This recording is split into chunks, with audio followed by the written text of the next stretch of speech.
Hi there. Kenya is in big trouble. Reason being, the country's credit rating has fallen from B2 to B3 level, according to the recent Moody's rating. This essentially means that Kenya is a high-risk country when it comes to creditworthiness.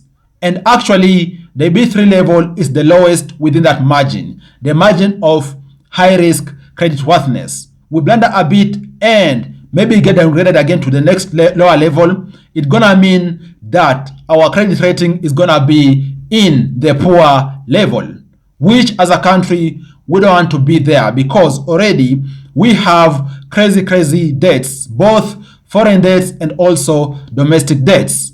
And with that is why I'm making this video, to break this down for you. What exactly it means, what consequences does it have for our country, and most importantly, what we can do as a country to at least assist elevate our situation. You are all much welcomed to the Money Daily YouTube channel. My name is Afaza Sifuna.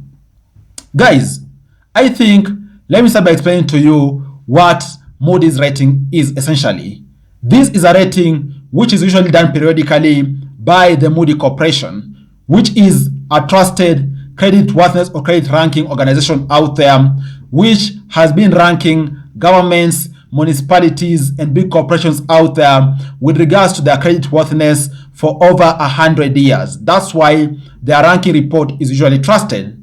And the Moody ranking with regards to creditworthiness normally ranges from a rank of B1 to C level. As a country, we currently rank B3, which actually is the lowest among the high-risk rating. We blunder a bit, we're gonna go down further to the level of CAA1, which is gonna mean we will be officially in the poor rating.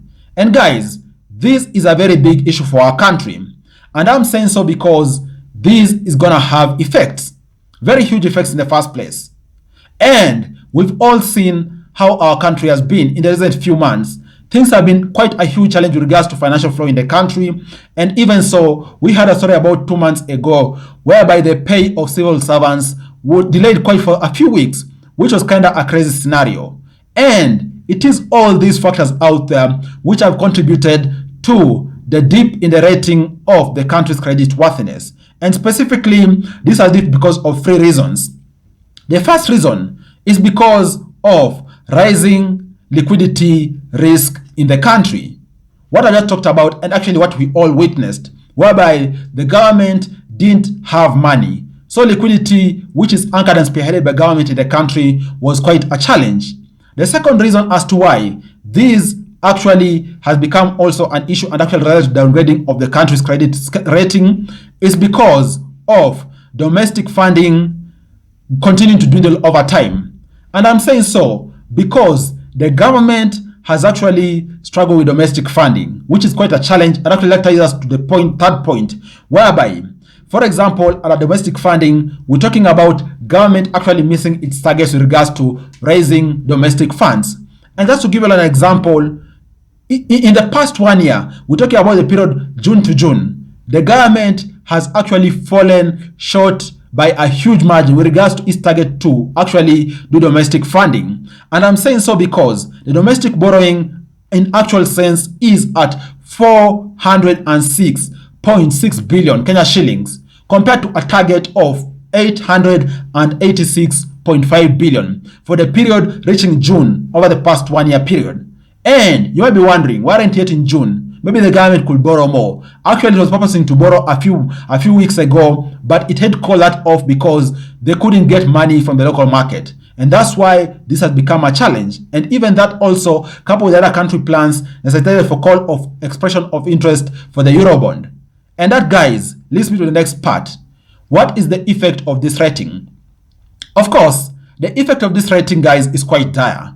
More so when you're thinking about external markets out there, whereby the country is banking on trading with them and even so banking on getting financing from external markets out there. And the 3 immediate effects of this rating is that, first of all, the expression of interest for Kenya's next Eurobond could be quite shaky. And I'm saying so because the government had put out a request for expression of interest for Eurobond for the country. Maybe wondering, what is Eurobond? I'm pretty sure you've heard about Eurobond before. Eurobond is essentially whereby a country borrows from other external entities out there, whether another government or even a big corporation, and most of the times the currency which is being borrowed or the amount being borrowed is usually in that foreign currency, not the borrowing country's currency. Most of the times in Eurobonds, talking about its base currency is usually being US dollars, but there could be any other currency out there. For example, Kenya could borrow Eurobond from Europe, from the US, from Japan, you name it. This could be Eurobond, and that's why the country put out an expression of interest to get the next round of Eurobond for 2023-2024. But now with this rating, of course, it's two options. The borrowing could be quite a challenge, and if the borrowing materializes, then it's gonna mean the country could just get more stringent terms with regards to that particular borrowing, which could actually continue worsening the liquidity and also the financial position of the country. And then the second possible effect of this is that more global markets out there may be quite pessimistic when it comes to lending money to Kenya. And this, of course, is also based on this credit rating, because ideally the Moody rating is what is used to actually gauge the country's credit worthiness. Just the same way whereby the CRB rating in the country is used to gauge your credit worthiness as an individual. And then the third, and actually a very huge risk, is that, guys, as a country, we might see investors actually being quite pessimistic. And I'm saying so because investors could be pessimistic in two folds. First of all, they'll be quite reluctant to invest in the country. And then secondly, in case they've already invested, they might even draw or withdraw from their specific investments in the country. And I'm saying so because even as a country, we saw this happening in the banking sector, whereby the close of last year, early this year, we saw some of the key investors in the banking sector in the country withdrawing. And with that, it had a dire effect in the stock market, more so the price of shares of commercial banks out there. Even with banks out there announcing dividend payouts, still, this withdrawal of investors out there really impacted their stocks in the market. So think about it. What could happen in case more investors from across different sectors in the economy decide to withdraw? It's going to be a big blow for the country. And that's why we need to work by all means to ensure that the country is not degraded again with regards to its credit rating according to Moody's. And this takes me to my last part of this particular discussion.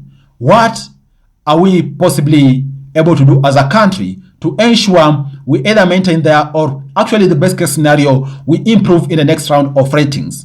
First thing we need to do is actually we need to be more prudent with regards to how we go about borrowing and also utilizing resources at hand. And I'm saying so because we've all seen some of the situations in the country whereby there's some lapse with regards to maybe usage of resources out there. Maybe the country resources are being played with in ways it shouldn't be, or even so, limited accountability and oversight.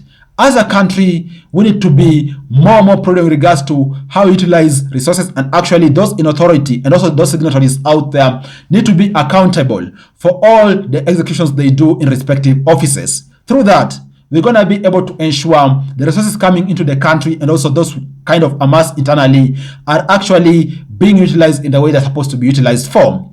And then, secondly, we as a country need to actually go very hard with regards to local production and also seeing how best to try and be self-sustaining.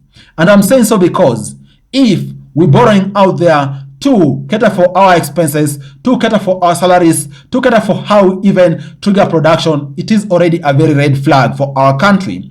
We need to go very hard on production and also enhancing our science and technology space in the country so that we can at least finance our GDP actually to the extent which our GDP can actually finance our expenses to the largest extent, as opposed to borrowing the largest chunk of our budget out there and even so struggling to meet our revenue targets. We need to go hard and close any loopholes out there. With regards to revenue collection and even beyond that also local production, we need to go very hard to support our production units in the country and just to invest in innovation so that actually as a country we can be able to take our revenue generation and also our production to the next level.